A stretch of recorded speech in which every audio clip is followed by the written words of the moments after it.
اللہ پاک جل جلالہ جہنم کے بارے میں بندے کو خبردار کر رہا ہے۔ کئی مقام پر جہنم سے ڈرایا گیا، اس کے اوصاف حالات بیان کیے گئے۔ یہ جو جملہ آیت کا میں نے تلاوت کیا ہے، اس کا مفہوم یہ ہے کہ پھر تم ڈرو اس آگ سے جس کا بالن انسان اور پتھر ہے، اور یہ تیار کی گئی ہے کافروں کے لیے۔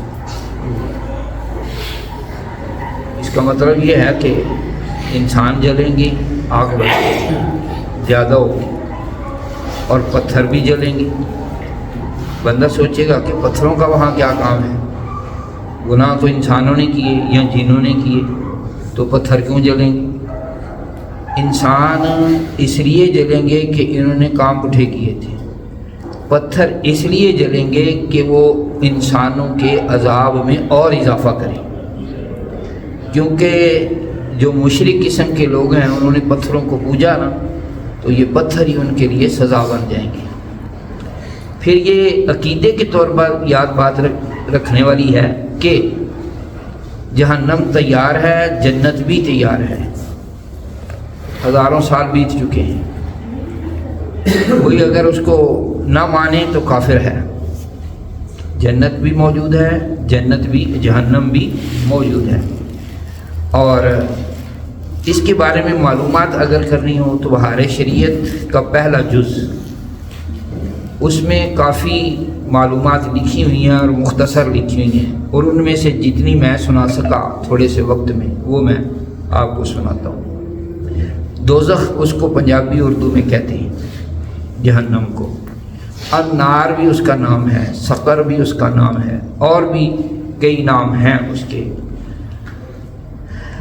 تو صاحب کتاب لکھتے ہیں یہ ایک مکان ہے کہ اس قہار و جبار کے جلال و قہر کا مظہر ہے۔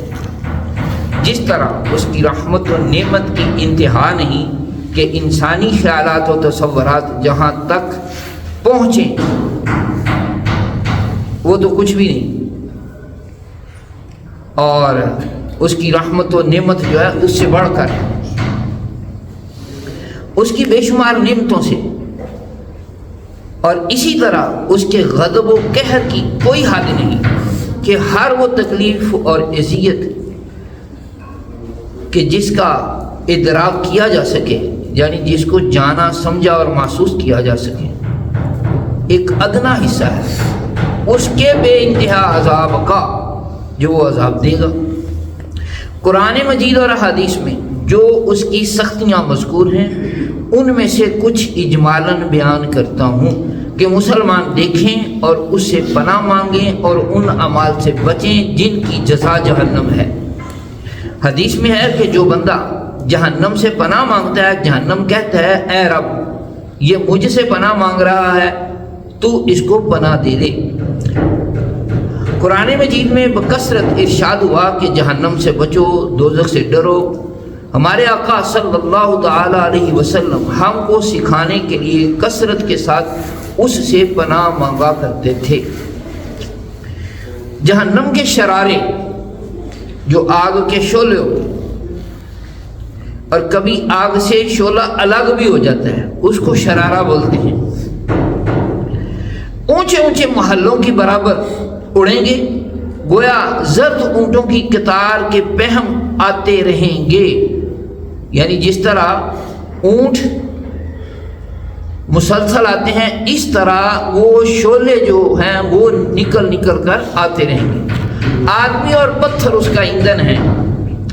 یہ جو دنیا کی آگ ہے اس آگ کے 70 جزوں میں سے ایک جز ہے۔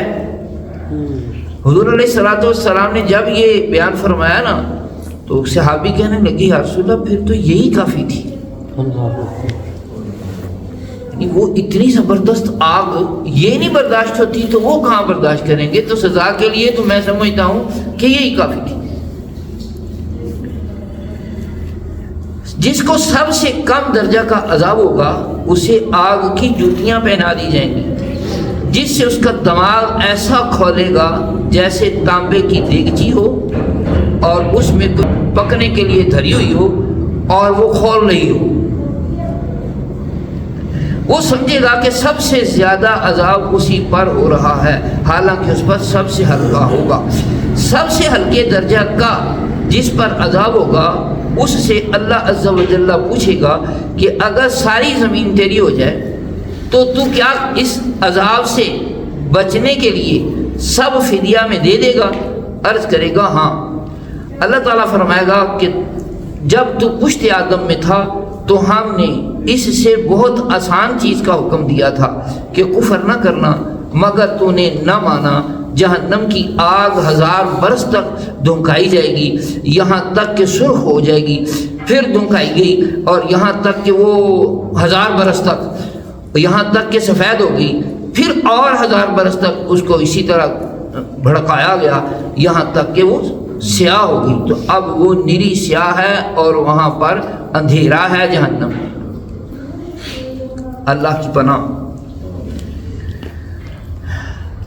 جس میں روشنی کا نام نہیں۔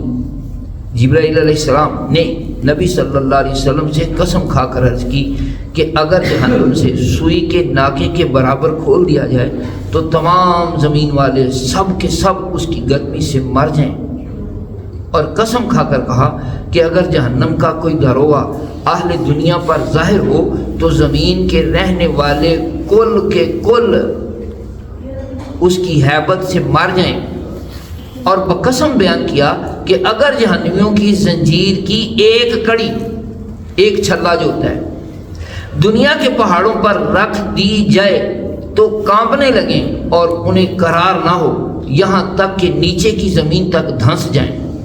یہ دنیا کی آگ جس کی گرمی اور تیزی سے کون واقف نہیں کہ بعض موسم میں تو اس کے قریب جانا شاق ہوتا ہے، پھر بھی یہ آگ خدا سے دعا کرتی ہے کہ اسے جہنم میں پھر نہ لے جائے، مگر تعجب ہے انسان سے کہ جہنم میں جانے کا کام کرتا ہے اور اس آگ سے نہیں ڈرتا جس سے آگ بھی ڈرتی اور پناہ مانگتی ہے۔ لہذا بندے کو چاہیے جو بھی کام کرنے لگے علماء سے پوچھے کہ یہ جہنم میں جانے والا کام تو نہیں ہے، روٹی کمانے کا ذریعہ ہو، کاروبار ہو، مزدوری ہو یا کوئی اور سے جو بھی کام کرنے لگے پوچھ لے تاکہ جہنم سے بچ سکے۔ دوزخ کی گہرائی کو خدا ہی جانے کہ کتنی گہری ہے۔ حدیث میں ہے کہ اگر پتھر کی چٹان جہنم کے کنارے سے اس میں پھینکی جائے تو 70 برس میں بھی تہ تک نہ پہنچے گی، اور اگر انسان کے سر برابر سیسا کا گولا آسمان سے زمین کو پھینکا جائے تو رات آنے سے پہلے زمین تک پہنچ جائے گا، حالانکہ زمین سے آسمان تک 500 برس کی راہ ہے۔ تو جسے حضور چٹکی مارنے سے پہلے طے کر کے سارے آسمانوں سے اوپر جا کے پھر واپس آ گئے۔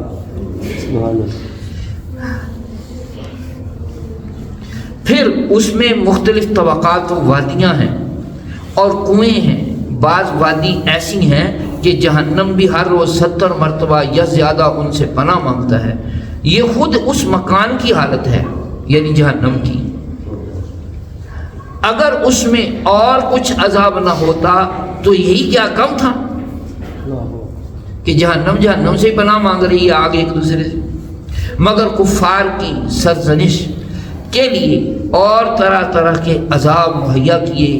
لوہے کے ایسے بھاری گرز، اور تھوڑے سمجھ لو، سے فرشتے ماریں گے کہ اگر کوئی گرز زمین پر رکھ دیا جائے تو تمام جن و انس جمع ہو کر اس کو اٹھا نہیں سکتے۔ بختی اونٹ، گردن برابر بچھو، اس کی اونٹ کی گردن کے برابر بچھو، اور اللہ عز و جل جانے کہ کس قدر بڑے سانپ کہ اگر ایک مرتبہ کاٹ لیں تو اس کی سوزش، درد، بے-چینی 1000 برس تک رہے۔ اونٹ کاٹ لے تو برداشت نہیں ہوتا، یہ تو ہو سکتا ہے ہر ایک نے کٹوایا ہو۔